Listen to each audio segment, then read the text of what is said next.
আসসালামু আলাইকুম। সম্মানিত দেশবাসী, গত 2 দিন যাবৎ বিএনপিকে ব্যাশিং করা হচ্ছে সোহাগ হত্যাকাণ্ড নিয়ে।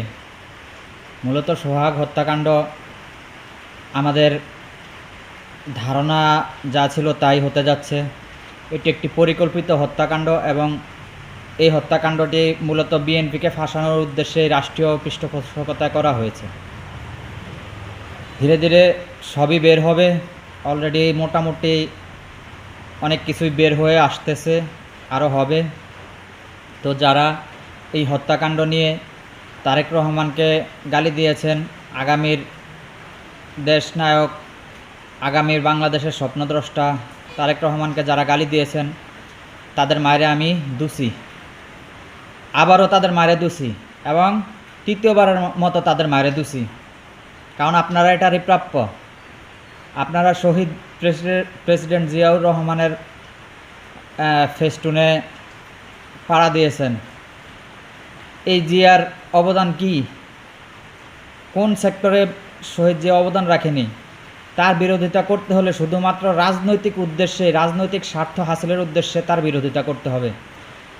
যদি আপনি ব্যক্তিগত অবস্থান থেকে তার বিরোধিতা করতে যান, তার বিরুদ্ধে কোনো দুর্নীতির অভিযোগ তুলতে পারবেন না বা প্রমাণ করতে পারবেন না।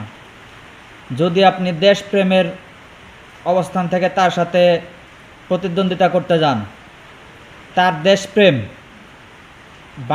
বাংলার জমিনে এ পর্যন্ত আরও কেউ এতটা দেশপ্রেমের স্বাক্ষর রাখতে পেরেছে কিনা আমার সন্দেহ। একজন সেনা প্রধান উই রিভোল্ট কখন বলে? যখন সে ফাঁসির দড়ি গলায় নেওয়ার মতো পরিস্থিতি তৈরি হয়। উই রিভোল্ট বলা মানে কি? আমি সরকারের বিরুদ্ধে গেলাম।